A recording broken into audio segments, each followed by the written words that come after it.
Good morning students of eighth class. Exercise 2.4 chapter है linear equations in one variable और हम पांचवा sum करते हैं। Sobho's mother's present age is 6 times Sobho's present age. Sobho's age 5 years from now will be 1/3 of his mother's present age.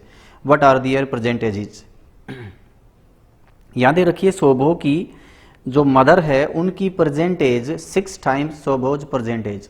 Sobho की जितनी as है अब इस टाइम सोभो की जितनी एज है उसके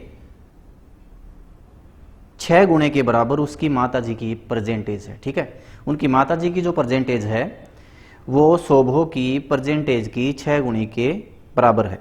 सोभोज एज 5 years फ्रॉम नाउ, अब से 5 साल बाद सोभो की एज कितनी हो जाएगी 1/3 of his mother's present age. उसकी मदर की जो प्रेजेंट एज होगी उसके 1/3 के बराबर हो जाएगी, 1/3 हो जाएगी। What are their present age, उनकी प्रेजेंट एजेस हमने बतानी। तो हम क्या करेंगे, सोभो की हम प्रेजेंट एज मान लेंगे। ठीक है, सोभो की लेट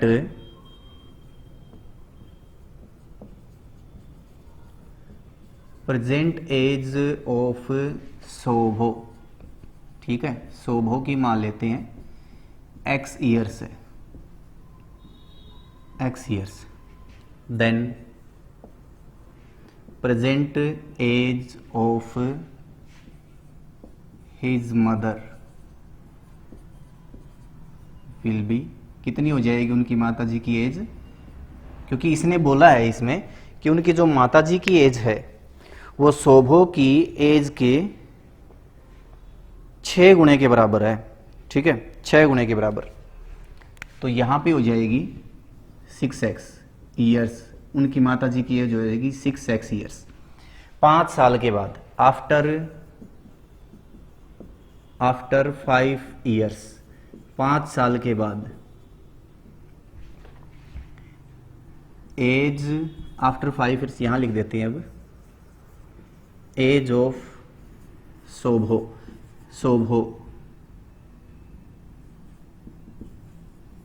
विल बी, कितनी हो जाएगी सोभो की एज 5 साल के बाद कितनी होगी। सोभो अब x साल की है तो 5 साल की हो जाएगी x + 5, 5 साल के बाद। ठीक है, x + 5 ईयर्स की हो जाएगी, 5 साल और ऐड हो जाएंगे उनकी प्रेजेंट एज में। And age of his mother, उनकी माता जी की एज कितनी हो जाएगी, ये हो जाएगी। अब माता जी की प्रेजेंट एज है 6x, तो 5 साल के बाद हो जाएगी 6x + 5 ईयर्स, 6x + 5 साल की हो जाएगी।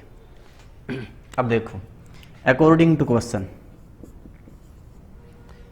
क्वेश्चन के अकॉर्डिंग हम यहां पे लिखते हैं सोभो की प्रेजेंट एज है 5 साल के बाद की एज है, और ये जो एज है ये 5 साल के बाद की एज है उनकी माता जी की। ठीक है, 6x + 5 ईयर्स उनकी माता जी की है। अब एक बार देख लो आगे ये कह रहा है इसमें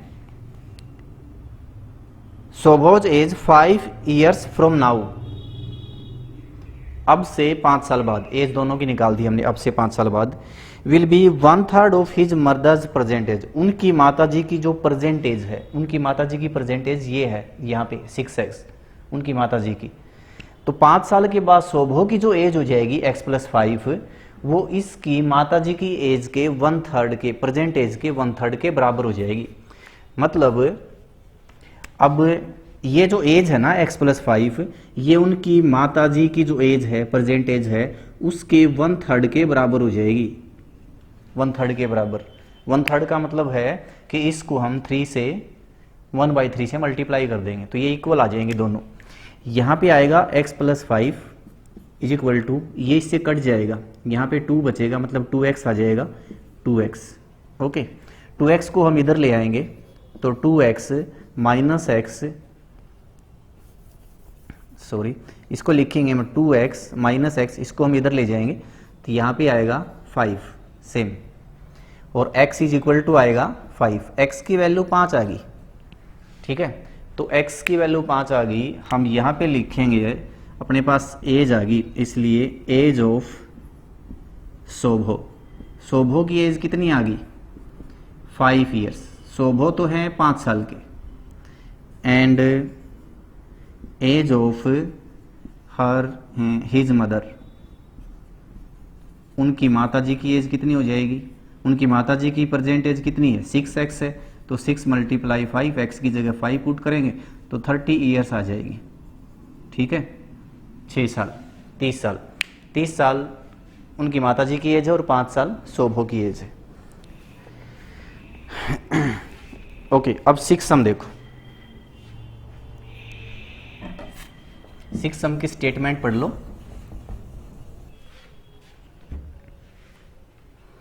सिक्स्थ में है there is a narrow rectangular plot reserve for a school in Mahuli village. Mahuli नाम का कोई विलेज है जिसके अंदर एक रेक्टेंगल के आकार का प्लॉट है और वहां पे स्कूल बनाना है उस प्लॉट के अंदर। The length and breadth of the plot are in the ratio 11:4। Length और ब्रेथ दे रखी है प्लॉट की 11:4 दे रखी है, मतलब 11 उसकी लेंथ है 4 उसकी ब्रेथ है, ये रेशियो में दे रखी है। At the rate ₹100 per metre it will cost the village panchayat ₹75,000 to fence the plot. उस प्लाट का फेंसिंग करनी है प्लाट की, और फेंसिंग पे जो खर्चा आता है वो आ जाए 75,000 रुपये, 75,000। और आगे दे रखे at the rate of 100 per metre it will be cost, 1 metre के 100 रुपये लगते हैं। अब इसकी हम लेंथ और ब्रेथ ले लेते हैं। 1 मीटर की अगर 100 रुपये लग रही है ना, तो फिर टोटल जो खर्चा आता है ना फेंस करने का वो 75,000 रुपये आता है। हमने क्या लिखनी है, उसकी लेंथ और ब्रेथ निकालनी है। प्लॉट की लेंथ और ब्रेथ क्या आएंगी, देखो पहले हम लेंथ मान लेते हैं।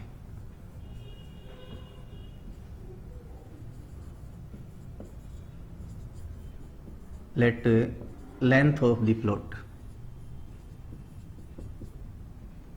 11x मीटर, क्योंकि मीटर में ही आएंगी वो, मीटर में 100 पर मीटर दे रखे ना, तो मीटर में ही आएंगी। देन लेट ये भी मान लेते हैं, let breadth of the plot, इसकी ब्रेथ आ जाएगी कितनी दे रखी है रेशियो में 4 दे रखी है ना, तो यहाँ पे 4x मीटर, ये इसकी ब्रेथ आ जाएगी 4x मीटर। अब हम क्या करते हैं, इसका पेरीमीटर निकाल लेते हैं।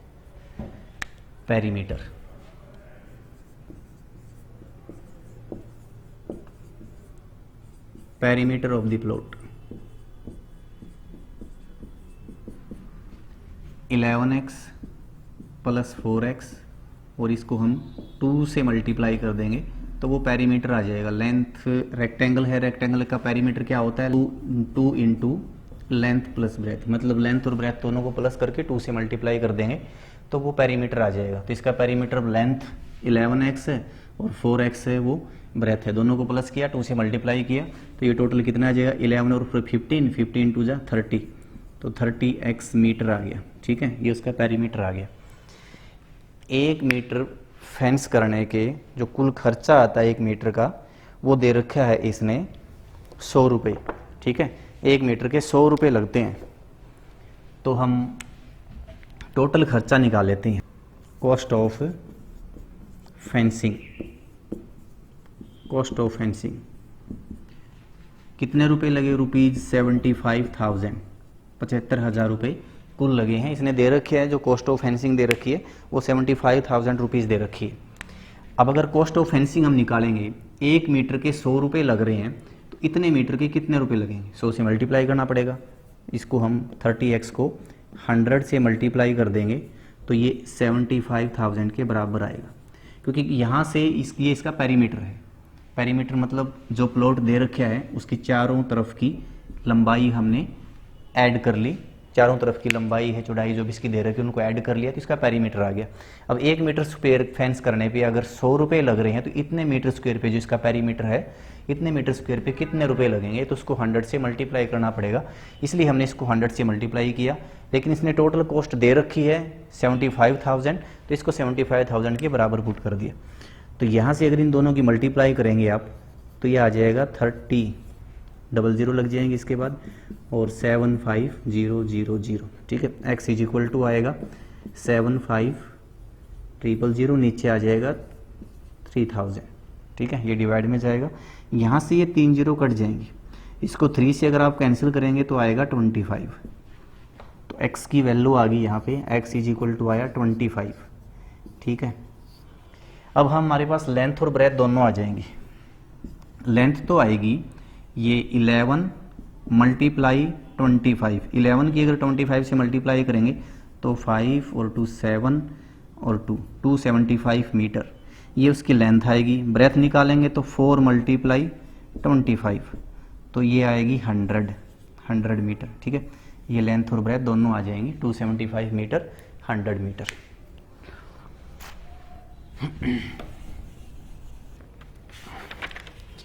7 सम को बाद में करेंगे, अब हम 8 सम करते हैं। 8 देखो, half of a herd of deer are grazing in the field and 3/4 of remaining are playing nearby, the rest 9 are drinking water from the pond, find the number of deer in the herd। एक हिरणों का झुंड है, एक झुंड में जितनी हिरण दे रखी है उसके आधे के बराबर एक फील्ड में चल रही हैं, ठीक है। 3/4 of remaining are playing nearby, उनमें से 3/4 कितनी होगी, 3/4 मान लीजिए x है टोटल, तो x का 3/4, ठीक है, 3/4 x वो हो जाएगा। ये है नियर बाई, खेल रही है वो, ठीक है। आगे दे रखा है the rest 9 are drinking water from the pond, बाकी जो 9 बच गई वो किसी तालाब में पानी पी रही हैं। Find the number of deer in the herd, समूह में कितनी हिरण है वो हमने बतानी है। तो हम पहले तो टोटल हिरण मान लेते हैं, लेट टोटल डियर x मान ली, टोटल x है। अब जैसे ये कह रहा है हमने वैसे ही लिखनी है। पहले ये कह रहा है कि वो ग्रेज कर रही हैं फील्ड के अंदर, हम लिखेंगे ग्रेजिंग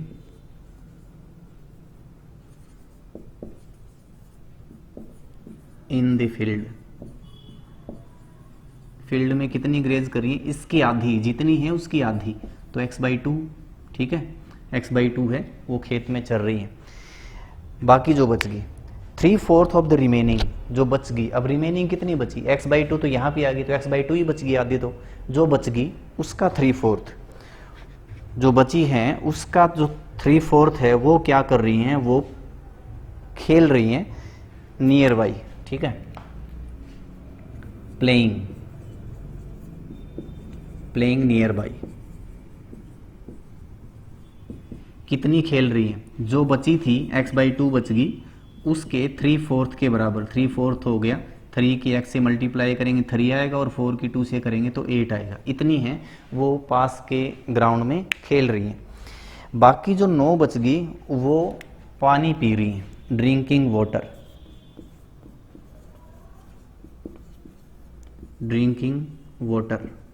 पानी पी रही हैं, वो 9 है, ठीक है। अब हम इन सभी को प्लस कर देते हैं। हम इसने आगे ये पूछा था कि टोटल जो हिरण है वो कितनी है, तो इनको एक बार हम प्लस कर देते हैं सभी को। x/2 क्या कर रही थी, ये चल रही थी खेत के अंदर, प्लस प्लेइंग कर रही थी 3x/8, ठीक है, ये खेल रही थी। इसके बाद प्लस बच गई 9 बची, ये सभी होगी, ये सारी, अब ये सारी कितनी होगी, टोटल मिला के होगी x के बराबर, ठीक है। ये टोटल x होगी, क्योंकि टोटल हमने x ही ले रखी थी, टोटल x थी, उस x में से कुछ तो ये थी जो चल रही थी पास में फील्ड में, और कुछ ऐसी थी जो खेल रही हैं, तो ये बच गई, ये खेल रही थी, उनमें से बाकी जो बची वो 9 है, ठीक है, वो पानी पी रही थी। तो हमने सभी को अगर प्लस करेंगे तो x के बराबर ही आएगी। यहाँ से हमने x की वैल्यू निकालनी है, ये आपने खुद ने ट्राई करना। आप एलसीएम लेके कर सकते हैं इसको, दोनों तरफ का आप एलसीएम ले लीजिए और इसको ट्राई कीजिए, ठीक है स्टूडेंट्स। 9 सम देखो, a grandfather is 10 times older than his granddaughter, he is also 54 years older than her, find present age. A grandfather है 10 times older than his granddaughter, अपनी पुत्री से, एक दादाजी उसकी पुत्री से 10 गुना बड़े हैं, जितनी उसकी पुत्री की एज है ना उससे 10 गुना बड़े हैं, मतलब पुत्री की एज अगर x ईयर्स है तो उनके दादाजी की है 10x। He is also 54 years older than her, वो इससे 54 साल बड़े हैं, 54 ईयर्स वो उससे बड़े हैं, तो दोनों की प्रेजेंट एज हमने निकालनी है।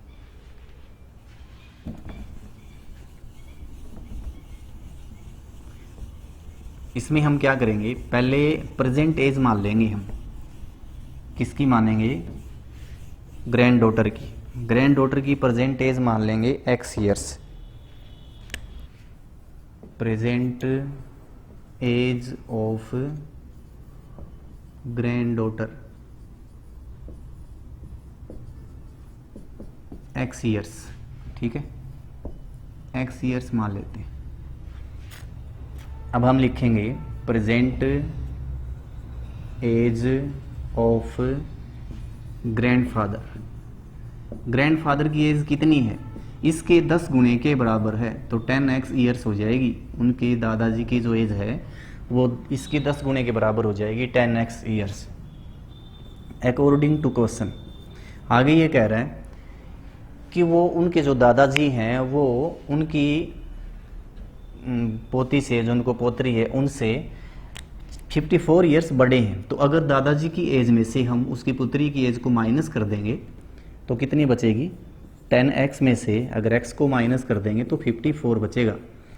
तो यहाँ पे बचेगा 9x is equal to 54, x is equal to आएगा 54 बाई 9, और 9 से डिवाइड करेंगे 54 को, तो 9 6 जा 54, 6 ईयर्स, 6 साल आ गई।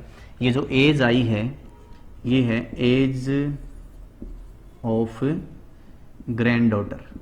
ग्रैंड डॉटर की एज है 6 ईयर्स, ये 6 साल की है। और एज ऑफ ग्रैंडफादर, ग्रैंडफादर की एज कितनी हो जाएगी? 10 मल्टीप्लाई 6 ईयर्स, 60 ईयर्स, ये 60 साल की हो जाएंगी, ठीक है, क्योंकि उससे 10 साल गुणे बड़े हैं ना, तो ये 60 साल के हो जाएंगे। अब 10वां सम आपने खुद ट्राई करना है, 10th sum. Okay, thank you students, have a nice day.